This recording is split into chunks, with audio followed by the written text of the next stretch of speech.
Hello, and thank you for joining us today for part 3 in our Intro to Yoga series. In this video, we're going to talk about pranayama, or our breath work. So pranayama, it's the fourth part of the 8-limb path, the fourth limb in the 8-limb path. And pranayama is our breath work. Our breath in our practice is the same style of a whole other practice, just like our physical postures or the yamas, the niyamas, or any other part of our practice. Our breath makes up a big part of it. So within our practice, our breath acts as a bridge between our body and our mind. So we can use it as a tool and as a sensor. So we can notice how our body, how our thoughts are reacting just by noticing our breath. And we can also affect our body by controlling our breath. So some of the nice benefits of pranayama, pass it over to Carly. I'd also like to say that prana in Sanskrit means life force. So our breath is truly our life force that keeps us alive. Yes. And benefits of pranayama or breath work are many, bountiful. And I think one of the biggest things for current day society is that it's a huge stress relief. So it helps to reduce stress, and it also helps to bring balance to the body. And it depends on the type of breath work that you're doing. It can either stimulate the body and heat up the body, or it can put the body into the rest and digest nervous system and help to bring a little bit more calm to the body versus the alertness of some other breaths. Yeah. Our breath is a direct tie into our autonomic nervous system. So the vagus nerve connects in, and it is connected to a lot of our organs inside of our body, and also connects a lot with our lungs. And controlling our breath can help control and stimulate, excite, just like Carla was saying, or calm our bodies down from that direct connection with our nervous system. And just like any other physical practice that we do, pranayama is a practice. So you have to start somewhere to work towards more advanced techniques. So as we start talking about some of these techniques, if you feel anxiety or strain, maybe back off a little bit or take a break. Just like your physical practice, you're not going to go to the most challenging version of a posture when you're just starting out. So be mindful and listen to your body, listen to your thoughts, because pranayama, our breath work, is such a vigorous and intense practice at times. So the first technique that we're going to talk about is our Ujjayi breath, or our victorious breath. A lot of times this breath technique is cued in a vinyasa or a fast-paced class. So the Ujjayi breath is a really nice way to help heat up our body, increase our heart rate, and get our body into that space similar to our fight or flight senses, when your body starts feeling heightened. And that's a way for us to trigger and activate and engage musculature and let our heart rate pump blood faster through it.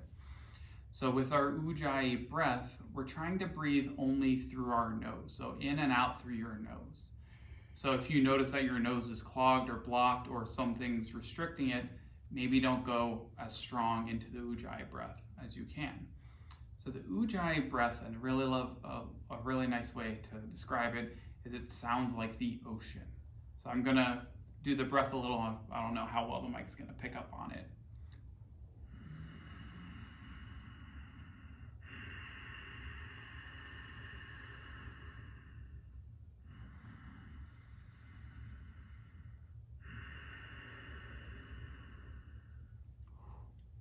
Even those two are a little bit intense.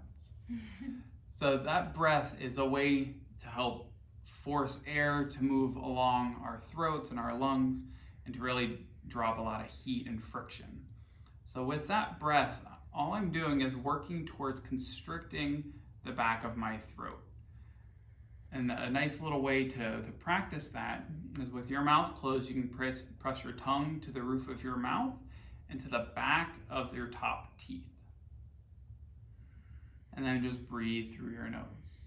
It starts to get a little bit of that feeling. Another little technique is imagine making the sound H.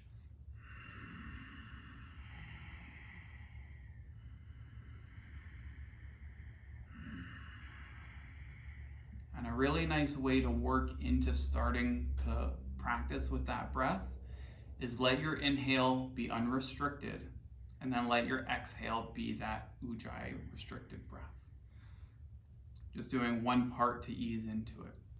And when you're using this Ujjayi breath with your physical practice, it can transform your physical practice into not just moving your body, but moving that life force, that energy through you, and allowing you to slow your breath down and have a little bit more control within your practice overall.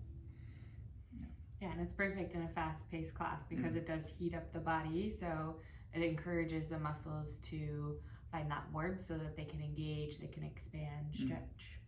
Yeah, and it helps you control your breath to help slow it down. Because especially when you're moving fast and your heart rate starts to rise, that's a trigger to let your breath start going a whole lot faster to get more air in and out. And that controlled, that slow breath helps slow all of that down, calm your body down. So as you move, you're moving in a slow, controlled manner. So just as the breath can heat up the body, it can also cool down the body. So the next breath we're going to talk about is big belly breaths, and then that will lead into our Durga breath, or our 3-part breath. So if you watch a baby breathe, their belly rises as they inhale, and then it decreases as they exhale.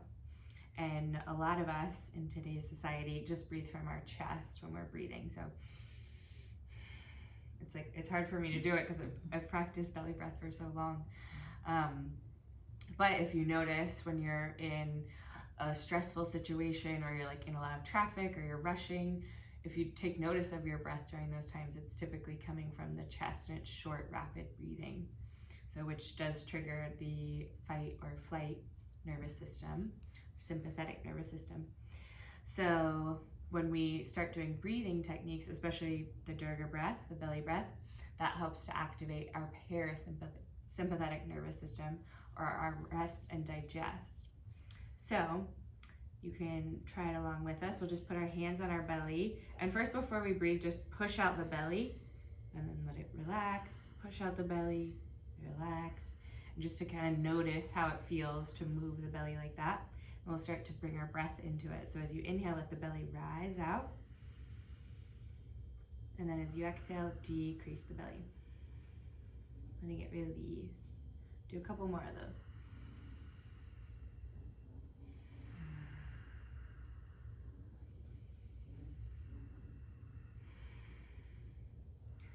You know, especially for women, we don't like to push our belly out, but that is the point that we're trying to do in this breath. I also like to practice this breath while I'm laying down, because then you can really watch the belly rise and release. So building on that, we'll move to our Durga breath, our 3-part breath. So if you think of the lungs in kind of 3 sections, the low belly, the mid belly, starting with the low ribs, and then the upper ribs all the way up to the collarbone. So that's where we're going to be breathing all the way up to. So from the very root of the body all the way up to the collarbones. And I like to think of the lungs as a balloon. So when we are blowing into a balloon, it starts to fill up from the bottom, then all the way to the top. And then that same idea, when we release, we'll release from the chest all the way back down. So I like to have hands on the body for this, just to feel the body moving. So you can have your right hand over your low belly, left hand over the chest, and then we'll start to breathe into those 3 places. You can also use your Ujjayi as you do this if you'd like.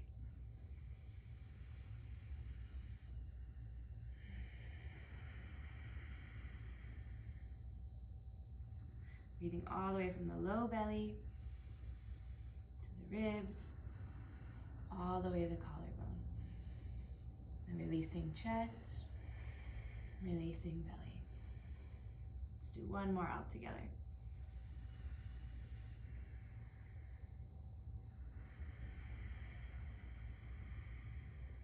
You can kind of feel your body waving up as you do it, and then waving back down as you release. So if you are feeling warm, or if you're feeling like you just need to release some extra energy, you can also on the exhale release that through the mouth. So that'll help to cool the body and bring relaxation to the mind. So, well, there's one more little trick that because I struggle with getting those three parts, and we always try and do it, or though I've always been taught, you want to make it a slow, continuous wave, like Carly said. But I always struggled with trying to get those parts. So a technique that I learned that someone else taught me was break up your inhale and your exhale into three distinct parts. So I'm breathing and I take a short pause, move to inhaling into the second part, pause, and then move to breathing into here. Doing the same thing on my exhale. I'm exhaling just from the chest, pause, going to the next section, pause, and then going to the belly. So it doesn't have to be this perfect wave. I'm doing three distinct parts of my inhale and then three distinct parts of my exhale. Yeah, and that goes along with being a beginner, that we're just trying to get the feel and the awareness of our body in that way, because if you've never focused on your breath, or if you've never focused on breathing all the way into your lungs and all the way out, it does feel challenging, and a lot of times we don't even have awareness in those parts of the body yet. Another tip for doing that is to lay down on the bed or on the couch and practice that way, because when the body is laying down, it can feel a little bit more relaxing, and the ease of breath, I find, can just be more conducive to breathing in fully of the full lung capacity. And especially with this breath, Durga, and the next one that Carly's going to talk about, if you start to feel anxiety within your body by moving the breath, just let the breath go for a little bit. Come back to your normal breath. I've found with a lot of students, when they're starting to work with breath control, some of these where you're taking deeper breaths than you might normally do throughout the day, the body starts to react in a way because it's thinking, this is something that I'm not used to. And especially when you're controlling the breath, it's something that your body thinks of as safe. Yeah, and especially if you have had anxiety or have experienced panic attacks or anxiety attacks, sometimes when you go to focus on the breath, that can actually bring up anxiety, because it can also trigger you to a past event where you had shortness of breath and feel like you can't breathe. So yeah, if that ever comes up for you, just release the breath or turn back to a normal breath, and then try again a different day. So the next technique that we're going to do is called alternate nostril breathing, or Nadi Shodhana. And the nadis are different energy centers throughout the body, and they say that they actually all meet right here. They kind of crisscross all through the body, and then they meet right here at the third eye. So when we're using this breath, it helps to bring balance to the left and right sides of the body, the hemispheres of the brain, really to your whole being. And it's a great tool to use before meditation, because it's allowing the mind to focus on just the breath. And because you're having to switch sides of what you're breathing on, you do have to pay attention a little bit. Sometimes if I'm not paying attention, I'll not follow it right and be like, oh, come back to it. So One cool little part about the nadis that Carly was talking to, and I'll let her talk about, we're gonna use your nostrils with it, is the energy channels. There's said that are 3 running along your spine. There's one up through the center, and then there's 2 that go back and forth crisscrossing around it, and they start at each nostril. Yeah. So any breath that we're doing, really, but especially with this one, you're not just affecting your physical body, you're also affecting your energetic body. And it can be used to any breath work, especially if you're taking a big sigh out the mouth, is perfect for releasing any stuck or stagnant energy. So this one's one of my favorites. I do this pretty much every morning before going into meditation. So there's 2 different hand positions you can use. If you want to have your fingers on your third eye, you can let your thumb come over the right nostril, then your 4th finger over the left nostril, pointer and 3rd finger on the 3rd eye. If you don't want to do that, you can just close one nostril with whatever fingers work for you. I actually recommend using your non-dominant hand, just because it's a nice little workout for your non-dominant hand. Helps build the connection between the hemispheres of the brain. So let's get into it. We'll close the right nostril, breathe in through the left. Close the left, exhale right.